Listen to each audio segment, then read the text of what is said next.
Bonjour Justine, tu es fondatrice et CEO de Monopole, donc un startup studio pour projet impact. Vous avez labellisé, en l'occurrence, le label Proof of Impact.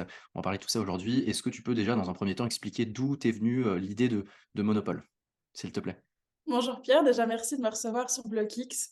Bien en fait, Monopole, c'est tout simplement partie de ce que je vivais au sein de la blockchain, c'est-à-dire que j'essayais de trouver des projets très early stage avec énormément de valeur et aussi du coup un engagement social ou écologique ou économique qui me permettrait, si du coup le projet vivait justement des bear market ou autre, la possibilité d'avoir davantage que de l'économique, que du coup un marché volatile ou pas. Et donc voilà, c'est comme ça qu'est né Monopole. D'accord, donc vraiment, focus investissement, mais derrière avec un cas d'usage et de l'impact, pas forcément pour de la spéculation, pure.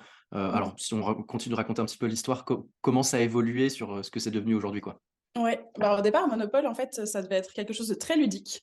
Donc, on avait vu ça en mode Monopole, Monopoly, puisqu'il y avait cette connotation. Et donc, ça devait être des jeux de cartes où chaque fois que tu arrives sur une carte, en fait, tu as une proposition d'investissement durable avec du cinéma, de l'immobilier, qu'est-ce qu'il y avait d'autre, de l'infrastructure, ce genre de choses.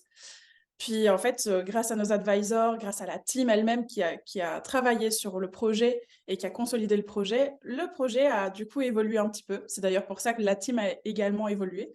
Et donc, on est plus parti justement sur cet aspect startup studio, où on a rassemblé des personnes qualifiées dans l'écosystème ou en dehors de l'écosystème, plus dans l'environnement traditionnel, pour aider les projets avec un engagement très fort, quel qu'il soit, donc social, écologique ou économique, à se consolider, à se rendre davantage visible et à trouver des investisseurs ou à trouver des nouvelles formules en fait de produits, comme on a énormément d'avantages sur la blockchain. Et donc on s'est dit, OK, on va faire un startup studio plutôt. Et nos investisseurs, notre communauté, elle, va pouvoir justement diversifier, non pas sur une verticale d'investissement, ce ne sera pas ça le focus, mais plutôt sur des valeurs et des objectifs en fait qui sont reliés aux objectifs des institutions comme celle des ODD des Nations Unies. Ouais, donc c'est en fait, on ramène des projets où derrière, il y a forcément, un impact, quel qu'il soit, sur différentes verticales.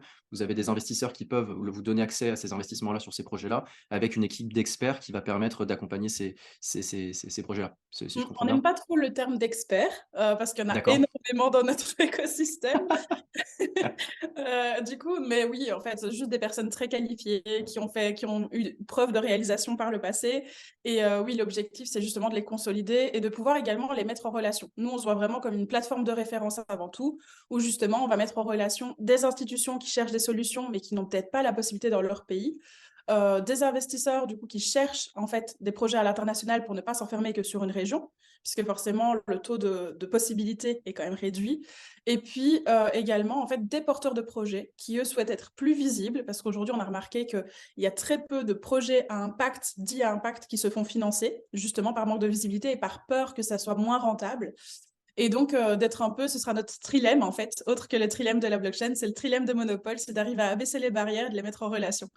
Ouais, je le vois aussi, hein, c'est dommage qu'il y ait un blocage psychologique pour se dire, ce qui est assez fou quand même quand on y pense, de se dire: «Parce que ce projet-là a un impact derrière, quel qu'il soit, il va me rapporter moins», alors qu'un truc avec, de la spéculation, des trucs avec des couleurs qui partent dans tous les sens, se dit: «Bon, ça a une chance de» ce qui est bon, enfin, il y a du travail à faire, mais bon, c'est ce qui révèle aussi qu'on est un petit peu au début de ce terrain de jeu là qui, voilà, qui part un peu dans tous les sens, mais c'est normal, qui a besoin de gagner en maturité. Donc là, aujourd'hui, parce que sur ces projets-là, pour remettre dans le contexte, vous allez vous adresser à des projets, Web3 natifs, mais aussi à des projets Web2, Oui. pour implémenter de manière plus ou moins importante, la blockchain, donc vis-à-vis de la tokenisation. Est-ce que tu peux expliquer un petit peu justement cet aspect tokenisation, comment ça se met en place et à quoi ça vous sert? Ouais, en fait, la tokenisation, tout comme la traçabilité, c'est vraiment nos 2 focus au niveau de l'infrastructure de Monopole. Donc, on s'est dit que pour que la communauté profite, en fait, de ces projets et puisse les s'engager à leur côté, tout simplement, ce qu'on allait faire, c'est qu'on allait utiliser la tokenisation pour permettre à la communauté de se positionner. On va donner un exemple. Imaginons, on a un projet d'agroforesterie. C'est vraiment un exemple, hein. Ce projet d'agroforesterie, bah, forcément, va vouloir déployer des POC. Dans ces POC, en fait, il y a, par exemple, une surface donnée qu'ils vont vouloir travailler.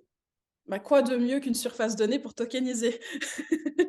Donc forcément, ça permet à la communauté de se positionner, en fait, sur ce projet. Autre chose, imaginons qu'un projet a besoin juste de communautés supplémentaires. on fait passer le label. Une fois que le scoring est suffisant, on le propose à notre communauté. Si la communauté suit, et ça c'est vraiment primordial pour nous parce qu'on peut se dire le projet est génial, mais la communauté ne suivra peut-être pas. C'est ce qui s'est passé pour un des projets l'année dernière. Eh bien, en fait, si la communauté suit, il peut y avoir des collections de NFT, il peut y avoir d'autres choses que de la tokenisation. Donc ça, c'est important. Mais là où il y aura toujours le même fil conducteur, ça va être surtout sur la labellisation pour le tracking de l'impact. Et quand on parle d'impact, c'est vraiment l'engagement, quel qu'il soit, donc social, écologique ou économique. C'est important de le dire parce que parfois, certains projets ne se mettent que sur l'engagement écologique. Mais Ouais, aujourd'hui, il ne faut pas oublier qu'en fait, l'engagement doit être multiple parce que justement, il y a vraiment une résolution de problématiques qui est diverse. ouais. Bah, la blockchain, enfin, moi, c'est personnellement, je le vois vraiment comme un outil qui va permettre de résoudre des vrais problèmes. Aujourd'hui, bah, quelles que soient les verticales, il y a pas que l'écologie se récompense tout de suite à impact slash écologie, mais en fait, Oui. il y en a, il y a 1000 et une manières de le faire. Alors, bon, moi, quand vous vous adressez ou quand vous ramenez des projets Web3, bon, je peux comprendre qu'ils comprennent un petit peu le terrain de jeu, l'intérêt. Sur des projets Web2, comment ça se passe? Comment vous les sourcez? Comment vous les accompagnez? Comment eux, réagissent par rapport à un peu à ce monde-là et ces opportunités, quoi? Bah, au départ, je les ai sourcés, les premiers projets du moins, via mes voyages. C'était important pour moi de me rendre sur place, de pas avoir une attitude colonisatrice en mode: «Je sais mieux que vous les problèmes que vous avez, comment les régler». Donc c'était vraiment important de pouvoir s'immerger dans la culture, voir justement ce qui était mis à disposition sur place et qui manquait aussi de visibilité ou juste d'engagement derrière. Donc on a fait ça par les voyages. L'avantage, c'est qu'aujourd'hui Monopole a une équipe, à la fois asiatique, africaine, européenne et latino-américaine. Donc on est vraiment variés. Énorme. Et c'est ce qui nous permet de continuer à sourcer ces projets et également au travers de fixeurs. Donc on a des personnes sur certains pays en particulier qui sont un peu touchy pour le moment. Par exemple, on va donner, le Venezuela. Justement au Venezuela, j'ai 2 personnes sur le Venezuela qui me disent comment évoluent les choses. Parce que justement, une fois que ce sera débloqué et on l'espère pour eux surtout, ben forcément ce sera un territoire où il va y avoir plein de choses à résoudre et à mettre en place. Donc il y a cette première chose, donc c'est la façon dont on source les projets et puis il y a également, ben, des aspects comme la duplication ou le rapprochement avec de gros écosystèmes Web3 qui, eux, vont nous permettre de sourcer des projets et de les labelliser. Donc il y a une partie plus traditionnelle avec du référencement humain et une partie plus digitalisée, mais l'objectif, c'est toujours de sourcer, de cartographier au maximum, en fait, tous les projets qui peuvent l'être pour vraiment avoir, des solutions pour toutes les problématiques, qui Il y en a, arrivent hein. actuellement. Il Ouais. y a de quoi faire justement. Pour mettre un peu les choses en perspective, alors vous êtes combien chez Monopole et vous avez combien de projets, référencés? Alors du coup, aujourd'hui, moi, j'ai référencé ça dépend sur quelle partie, puisque dans Monopole, tu as plusieurs catégories, tu sais, c'est vraiment un écosystème. On va dire que sur la partie startup studio, aujourd'hui, avec Sandrine, on a référencé plus d'une centaine de projets qu'on doit approcher, avec lesquels on souhaite travailler. Sur la partie fondation, là, il y en a beaucoup plus, puisque justement, il y a plus la donnée économique, en fait. Et puis sur la partie crypto partner, donc ça, c'est une autre partie, c'est par exemple des gens qui n'ont pas besoin de notre soutien ou de tracer leur impact, mais ça va être par exemple, des cuisines, des restaurants qui cuisinent locaux, bio et de saison, par exemple, tu vois? Et eux, en fait, ce sera plutôt pour faciliter les paiements avec justement les communautés crypto. Ben, sur les crypto partners, là, on a plus de 200 personnes référencées qui sont porteuses de ce genre de projet. Donc voilà un petit peu ce qu'on a référencé aujourd'hui. C'est ce qui prend du temps. C'est également pour ça qu'on prend également le temps de monter le label parce qu'il faut être le plus précis possible sur la limite entre la priorité écologique, sociale ou économique, puisque souvent c'est ce qui est le plus tendu. D'accord, donc crypto partner, donc sur les trois branches, on va dire crypto partner vraiment pour, voilà les restaurateurs, enfin les dispositifs de paiement, on va dire plus grand public. Le Ouais. studio, la fondation, mais je sais qu'on en parlait un petit peu en off, si tu peux détailler un petit peu ça. Je sais qu'il y a une partie de la supply, parce que vous avez alors on va rentrer justement, sur le token, le monopole. Vous avez aussi un token utilitaire, si tu peux expliquer un petit peu comment ça fonctionne et comment vous arbitrez votre tokenomics, enfin la supply et la gestion des fonds, s'il te plaît? Ouais, totalement. Bah, du coup, effectivement, on a un jeton, donc aujourd'hui, qui était uniquement en private sale, il sera en public, bien plus tard. On coordonne ça avec, du coup, différents exchanges, donc à savoir. C'est pour ça que on ne donne pas de date, on ne donne pas ce genre de choses. On prend vraiment le temps de consolider ça avec nos partenaires, puisqu'on cherche plus que des partenaires qui vont nous apporter juste un listing. Il faut qu'ils nous apportent également, bah, par exemple, de nouveaux pays à ouvrir, de nouvelles communautés à atteindre.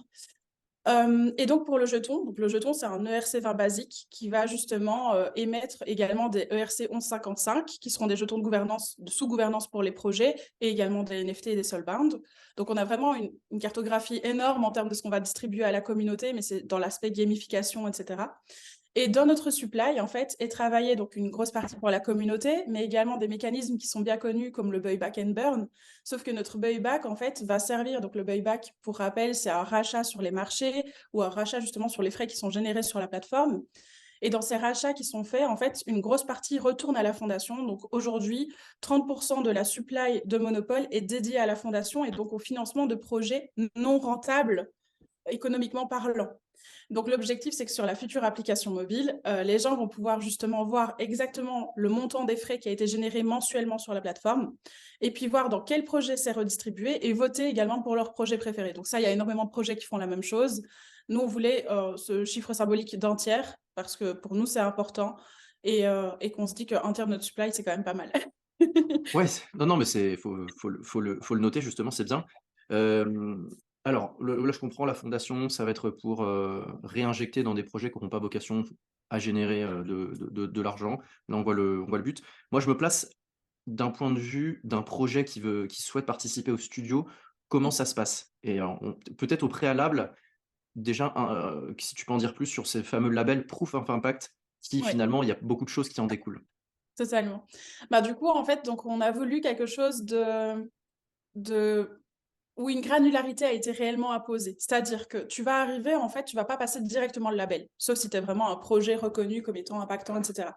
Nous, l'objectif, c'est de faire les choses correctement, sainement également pour le porteur de projet, et donc qui n'est pas un scoring, immonde, en fait, parce qu'il passe le label trop vite. Donc la première chose, c'est qu'il va y avoir justement une phase de qualification. Cette phase de qualification, c'est un whitelisting qui va se passer, où les projets vont pouvoir se référencer et nous, on va les faire passer. On travaille avec une société nommée Genba, justement pour ça, qui nous a permis de mettre en place justement cette qualification. Et C'est le donc bonjour à Dorian. exactement. Et donc en fait, donc avec Genba, on a mis en place la qualification. Sur la qualification, ce sont des questions assez simples où on ne va pas trifouiller l'impact au maximum. On va vraiment vouloir plutôt une vision globale au niveau financier, au niveau du marché adressable, au niveau de la stratégie produit à poser, de la consolidation et de la maturité de la boîte, mais également du coup de leur impact ou de leur engagement.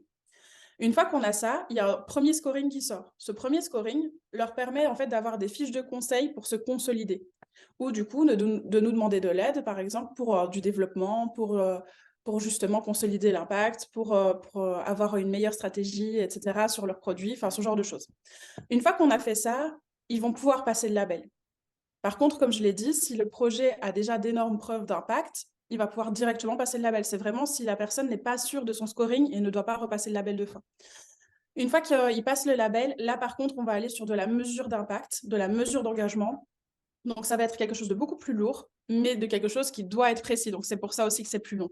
Et c'est là où justement, on est très fiers d'avoir eu ce trademark de Proof of Impact, parce que justement, on ne voulait pas que le proof of impact soit limité justement, comme on le disait, à l'écologie ou au social, et qu'il y ait vraiment ces données économiques. Donc, il va y avoir un audit financier qualifié de par justement l'équipe d'Anthony. Donc, pour rappel, Anthony, notre CFO, il a travaillé quand même dans de très gros fonds d'investissement. Donc, cette qualité d'audit, elle est quand même très rare aujourd'hui, Légitime. et est très légitime, ouais. Et du coup, pour le reste, il y aura un rapport vraiment cartographié, un peu en mode comment est-ce qu'on dit? MBTI, tu vois? Où justement, ça va sortir un profil en fait de société avec justement là où il a des points faibles, des axes d'amélioration et là où justement il y a des très gros points forts. Donc, si ça va au-delà de 70%, et bien du coup, tu passes directement sur la communauté. Donc il y aura directement une possibilité pour la communauté de voter s'ils sont pour ce projet ou pas. Sinon, en fait, il y aura un épluchage qui se fera de la part de nos services, en fait, de notre équipe d'advisors également qualifiés et qui va nous permettre justement de voir comment faire et pour les consolider. Donc, on va avoir des personnes qualifiées qui viennent de partout, de Suisse, d'Afrique, du coup d'Amérique latine ou d'Europe, qui vont pouvoir leur dire, bah, OK, moi, ce projet m'intéresse, je pourrais être advisor pour eux sur leur partie marketing parce qu'elle n'est pas assez organique. Tu vois? Ouais, Ça peut, ouais. voilà. C'est pour ça qu'on essaye également de référencer les meilleurs partenaires possibles, ceux qu'on considère comme étant les plus légitimes et les plus carrés, pour justement au mieux accompagner ces projets et ne pas leur faire perdre ni d'argent ni de temps. Ouais, ouais, c'est génial et puis sur le moi le les états des lieux via des audits qu'on segmente sur les expertises et qu'on vient attribuer une note pour, être capable d'identifier les fragilités, faire des préconisations derrière, mettre pas des experts, des gens qui sont compétents pour pouvoir, voilà, Ouais, les accompagner là-dessus et une fois que c'est bien consolidé, les présenter à la communauté, ça c'est un truc qui marche, ouais, qui va voilà, qui est bon et je pense qu'il y a de besoin de plus en plus de ce type d'audit-là, sur les projets pour vérifier, en fait, quand tu le segmentes et tu regardes, en fait, parfois il y a des red flags. Quand tout est vert et que tu as un très gros rouge, bah, malheureusement, ça peut être aussi un souci et puis ça rassure la communauté, ça rassure les mmh. investisseurs. Aujourd'hui, vous avez, alors des vous êtes combien de personnes, d'employés, de gens qui travaillent, autour de Monopole? Ouais, je ferais aussi un aparté juste sur une chose parce que pour moi, les red flags, ils sont normales, en fait, quand tu es une start-up. Et donc, il y a aussi une réalité de marché et une réalité de maturité qu'il faut prendre en compte. Et souvent, ça, c'est pas pris en compte. Il faudrait être parfait directement. Sauf que avec des aléas qui soient légaux ou justement qui soient juste parce que tu as été mal accompagné au départ, faut aussi le voir. Et donc, c'est pour ça aussi qu'on voulait avoir une approche bienveillante et constructive avec les projets. Donc ça, c'est la chose que j'ajouterais. Chez Monopole, donc aujourd'hui en full time, on est 4. On n'est plus que 4 et par contre en part-time qui vont passer en full-time dès qu'on a fini notre equity, là du coup on est plus d'une vingtaine. Donc Mmh, voilà, plus d'une on a vingtaine, ouais, parce que énormément d'aide. c'est quelque chose qui est assez ambitieux, puis en plus vous avez pas la vocation à rester en France là, ce fameux Proof of Impact justement ça a ça rayonne vraiment, autour du monde et l'idée ce serait de Ouais. pouvoir rassembler ces projets-là autour de cette certification de Proof Nous, on n'est of pas Impact. basé en France, donc là, il y a quelques semaines, on était toujours au Portugal. Actuellement, on fait une transition, donc on est plus en Suisse. On était au Portugal parce que j'y vivais, donc c'était plus facile pour moi de me rendre au siège, de faire les démarches, et cetera. Là, du coup, on n'est plus du tout basé là-bas et étant belge, mais adorant la Suisse et ayant énormément de monde dans la team qui est suisse, il était logique pour nous de nous rapprocher de notre équipe, justement. Donc oui, on n'a pas pour vocation non plus de s'arrêter à la Suisse. Par contre, la Suisse est une belle plateforme qui amène vers d'autres contrées. Il est au milieu de tout. Et c'est vrai qu'aujourd'hui, on travaille beaucoup plus fortement avec justement d'autres continents. On travaille énormément avec l'Asie. On a encore un call le mois prochain justement à cet effet. On travaille aussi avec l'Afrique, ça se met en place petit à petit. Et on se met en place également aussi avec les États-Unis. Donc oui, on a plus une vocation internationale, mais tout en restant humble par rapport à ça. Et comme je te l'ai dit, pas avoir une attitude colonisatrice. On n'est pas là pour dire qu'on a la solution, on est là justement pour écouter, Et comprendre, aider. trouver la solution avec eux, ouais, c'est ça. C'est vraiment mettre à disposition les outils qu'il faut, quels qu'ils soient, de la tech, de l'argent, un dispositif d'entraide pour pouvoir, résoudre ces problèmes-là, pas forcément en France justement, mais un petit peu Ouais. partout. Bah, ouais, c'est vraiment top et alors sur les chiffres, parce que justement là vous faites des levées, est-ce que tu peux expliquer un petit peu en prenant un peu de recul, l'aspect financier, puis éventuellement raconter l'histoire, de Ouais, Monopole, via cet aspect-là? OK, totalement. Donc comme je l'avais dit, précédemment dans d'autres interviews, en fait, Monopole, au départ, ça s'appelait pas Monopole, j'étais sur un autre projet, où du coup, je ne travaille plus, mais je suis toujours investisseuse dessus et donc j'avais ramené en tant que business developer, enfin, c'était un de mes rôles en tant que, justement, fondatrice de ce projet, d'amener de la communauté. Donc j'avais amené énormément de gens de ma communauté, d'investisseurs qui me suivaient, grâce à des ICO que j'avais menés par le passé. Et donc en fait, quand je suis sortie de ce projet parce que justement, j'étais plus du tout en adéquation avec les autres fondateurs, ce qui arrive, je me suis dit: «C'est dommage» parce que je m'étais engagée auprès de cette communauté à créer en fait ce qui devrait être Monopole et donc je me suis laissée un mois pour pleurer, un mois pour réfléchir et construire et du coup, donc 1 mois et demi après, je relançais Monopole, du coup en tant que Monopole. J'avais à mes côtés Esteban et donc c'était génial et Rudy et donc à 3 en fait, on a relancé le concept, on l'a poussé plus loin. Comme je te l'ai dit, c'était pas du tout ça au départ et puis quand on a amené d'autres personnes qui ont travaillé grâce à Christina, justement notre CDO, elle nous a fait travailler justement quel était le persona, quelles sont les valeurs de ce persona. Là, Monopole a commencé à déjà pivoter.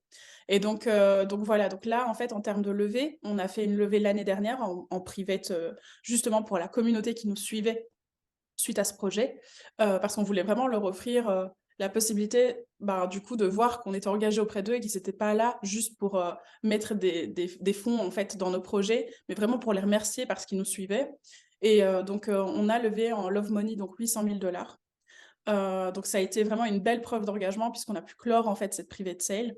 Suite à ça, il y a eu Terra Luna, il y a eu du coup FTX, donc on a décidé d'arrêter nos publics, nos privates, et cetera, donc tous nos cycles. Parce que pour nous, l'objectif, c'était surtout de consolider et de protéger à la fois le projet et cette communauté qui nous fait quand même confiance depuis plusieurs années.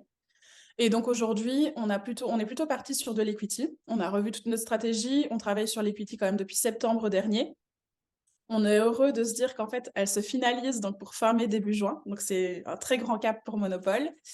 Et derrière, entre-temps, on a fait, en fait, ce qu'on appelle des loans ou des callable bonds et donc ça, on travaille sur ça avec différents investisseurs qui sont plus gros et qui vont nous permettre, en fait, d'avoir de la liquidité pour attendre, en fait, cette levée au cas où elle prendrait encore plus de retard grâce à nos marchés magnifiques de ces temps-ci et donc en fait, sur ces loans et callable bonds, c'est un produit financier qu'on va apposer également sur le Startup Studio que Anthony a créé, en partant justement de ce qui était proposé dans les vrais gros fonds d'investissement et ça a l'avantage, en fait, d'être win-win puisque du coup, pour nous, c'est de la liquidité qui va nous permettre de générer des streams de revenus beaucoup plus rapidement et donc de se valoriser et de revaloriser la boîte juste avant la levée. Et pour, du coup, les investisseurs, ça va permettre d'avoir une rentabilité qui est quand même assez forte pour une durée très limitée avec la garantie que derrière, bah, il y a un remboursement. Donc c'est trop génial.